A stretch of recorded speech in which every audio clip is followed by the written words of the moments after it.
आशीष सिंह आप सभी का स्वागत करता हूं दोस्त। आज हम यहाँ पे सीटेट के आपके चैप्टर यात्रा पर प्रमुख रूप से बातचीत करेंगे और यात्रा के अंतर्गत हम ये देखेंगे कि इससे कौन से महत्वपूर्ण प्रश्न आपके एग्जाम में बनते हैं और किन किन बातों का आपको ध्यान देना है।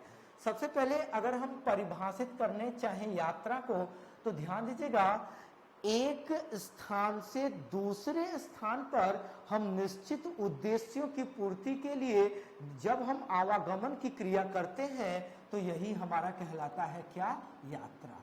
तो आप इसको परिभाषित करेंगे कि जब हम किसी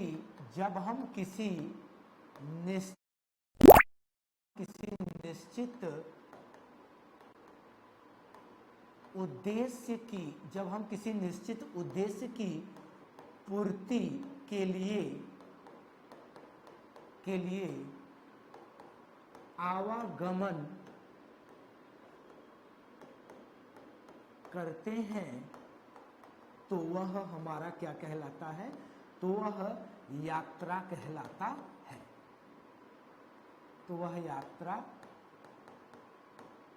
कहलाता है। अब एक बात और ध्यान देंगे कि यात्रा क्यों किया जाता है, तो ध्यान दीजिएगा, यात्रा संबंधों को निभाने के लिए, व्यापार के लिए, ये इस प्रकार की चीजें होती हैं जो क्रमबद्ध रूप से यात्रा संपन्न किया जाता है। जैसे एक देश से दूसरे देश की यात्रा होती है, गांव से शहर की यात्रा होती है, रिलेशन में जाना, ये इस प्रकार की यात्राएं होती है। तो देखिए आपके एनसीईआरटी में यात्रा नामक चैप्टर का वर्णन किया गया है कुछ प्रमुख विदेशी यात्रियों के संदर्भ में, और आज तक जो आपके एग्जाम में प्रश्न है, जैसे कई बार अलबरूनी को ही पूछ लिया गया है। तो इस प्रकार से हम इन महत्वपूर्ण बिंदुओं के आधार पर हम अपने चैप्टर को कंप्लीट करेंगे। सबसे पहले अगर हम बात करें सबसे पहले यात्री पर, तो आपको देखना पड़ेगा अलबरूनी को। और हम अलबरूनी की बात करते हैं तो ये मध्यकालीन इतिहास की ओर जाना पड़ेगा, और मध्यकाल में ये भारत में आया हुआ एक यात्री है। अब देखिए यहां से प्रश्न कैसे बनते हैं, यह भारत में कहां से आया था, तो आप ध्यान देंगे यह भारत में अरब देश से आया था, लेकिन यह अरब का निवासी नहीं था। तो अब सबसे पहला बात आप ये ध्यान दीजिएगा कि प्रश्न पूछता है यह कहां से आया था, तो आपका उत्तर होगा अरब से। लेकिन अगर प्रश्न पूछता कि अलबरूनी कहां का निवासी था, तो आप ध्यान देंगे कि अलबरूनी उज्बेकिस्तान का निवासी था। और यही लाइन आपके एग्जाम में आई है कई बार, 3 बार ये कम से कम पूछ चुका है। अब आगे ध्यान दीजिएगा कि अलबरूनी की पुस्तक का क्या नाम है, तो ध्यान दीजिएगा किताब उल हिंद, या इसी पुस्तक का ही नाम है, या करके लिखा जाता है, तहकीक ए हिंद, किताब उल हिंद या तहकीक ए हिंद। और इस पुस्तक में अलबरूनी ने प्रमुख रूप से वर्णन किया है किसका, तालाबों का।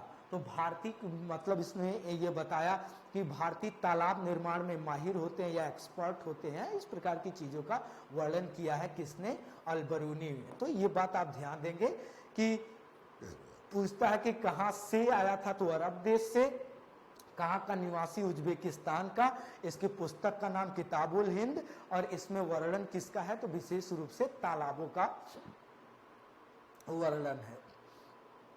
दूसरे नंबर पर हम लेंगे मेगास्थनीज को, और अगर हम मेगास्थनीज की बात करते हैं तो अब सबसे पहली बात कि यह कहां का निवासी था, तो आप ध्यान दीजिएगा कि यह यूनानी विदेशी यात्री था, मतलब यह भारत में कहां से आया, यूनान से आया था।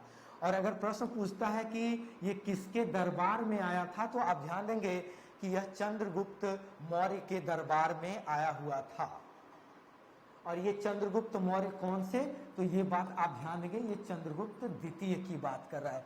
आगे क्या कह रहा है, कह रहा है इसकी पुस्तक का क्या नाम है, तो इसकी पुस्तक का नाम है इंडिका। और इंडिका में ये भारत का एक हमारा उस समय राज हुआ करता था पाटलिपुत्र, पटना के पास, तो ये पाटलिपुत्र का प्रमुख रूप से वर्णन किया हुआ है। आगे की ओर बढ़ते हैं तो तीसरे क्रम पर हम देखेंगे यहाँ पर हमारा फाहियान, और फाहियान की बात करेंगे तो फाहियान मूल रूप से ये हमारा चीनी विदेशी यात्री था, और ये किसके समय में आया था, तो चंद्रगुप्त द्वितीय के दरबार में आया था। और इसने क्या किया, इसने भारतीय संपन्नता एवं आर्थिक समृद्धि का वर्णन किया हुआ है।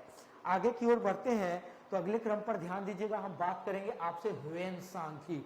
ह्वेनसांग की बात करते हैं तो ह्वेनसांग भी एक चीनी विदेशी यात्री है और ये किसके समय में आया है, तो यह हर्षवर्धन के शासनकाल में आया है। और एक सबसे महत्वपूर्ण बात कि प्रश्न पूछा जाता है कि किसे तीर्थ यात्रियों का राजकुमार कहा जाता है, तो ह्वेनसांग को ही तीर्थ यात्रियों का राजकुमार भी कहा जाता है। और एक बात और ध्यान देंगे कि नालंदा विश्वविद्यालय में इसने शिक्षा भी ग्रहण किया था, अर्थात नालंदा विश्वविद्यालय में इसने अध्ययन कार्य भी किया था। और नेक्स्ट क्रम पर हम बात करेंगे आपसे वास्को डी गामा की। आप जानते हैं वास्को डी गामा ये हमारा इसने जो मतलब कि खोज भी किया हुआ था, तो यह एक पुर्तगाली यात्री था जिसको डॉन हेनरिक, मतलब पुर्तगाल के राजकुमार जिनका नाम था डॉन हेनरिक, इन्होंने इसको भेजा हुआ था खोज करने के लिए। और ये केरल के निकट कालीकट बंदरगाह पर आया था और इसका वहां के स्थानीय जो राजा थे जिनका नाम था जमोरिन, तो जमोरिन के द्वारा इसका बहुत विशेष स्वागत भी किया गया था और इसने भारत से मसालों का व्यापार किया। और आप ये ध्यान दीजिएगा कि वास्को डी गामा भारत में कितनी बार, 2 बार आया हुआ था। आगे ध्यान देंगे, अब देखिए ये तो 5 प्रमुख आपके एनसीईआरटी के फैक्ट्स थे जो आपको जानना था।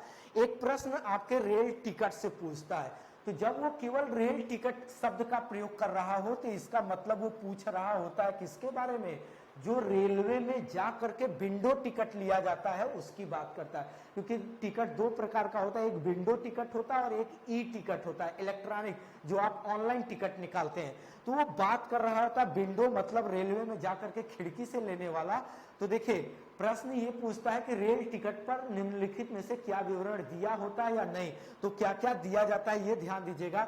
यात्रा करने वाले व्यक्ति का लिंग और आयु लिखा रहता है, गाड़ी का नंबर और नाम, गाड़ी का नाम लिखा रहता है, और पीएनआर नंबर मतलब उस पर एक लंबा नंबर होता है जो आपका यहाँ पे जिसके माध्यम से आप अपने डिटेल चेक कर सकते हैं, और यात्रा की तिथि, प्रारंभ व अंतिम स्टेशन का नाम, और वो गाड़ी कब चलेगी कब पहुंचेगी इसका समय, यात्रा पर कुल कितना व्यय हो रहा है, मतलब वही व्यय या वही चीज 2 बार लिख गया राशि होती है, और कोच की संख्या मतलब आपको डिब्बे की संख्या और सीट संख्या ये वर्णन होता है। लेकिन देखिए एक साल प्रश्न आया और मैक्सिमम ने गलत कर दिया। पहली बात ध्यान दीजिए कि विंडो आरक्षित जो टिकट होता है आप खिड़की से जाकर के लेते हैं, इसमें यात्री के का नाम और पता नहीं दिया रहता है, बल्कि इसकी जानकारी टीटी के पास होती है। और जब आप ई टिकट खरीद रहे होते हैं तो ई टिकट में या वो सारी डिटेल तो होते ही है जो अभी पहले आपने देखा, ई टिकट में नाम और दिया रहता है। तो आप ये ध्यान देंगे कि केवल टिकट शब्द से प्रश्न अगर बना रहा है तो उसमें नाम पता नहीं दिया रहता है, और अगर वो ई टिकट की बात करता है तो ई टिकट में दिया होता है। तो इस प्रकार हमने प्रमुख रूप से आपसे यात्रा नामक चैप्टर पर बातचीत किया और यहाँ से औपचारिक तौर पर सिलेबस आपका कंप्लीट होता है। अब हम आगे आपको एनसीईआरटी के कुछ फैक्ट्स के साथ पुनः मुलाकात करेंगे जो सीधे सीधे आपके एग्जाम में उनकी लाइनों से प्रश्न बनते हैं। तो आज के लिए इतना ही। Thank you very much.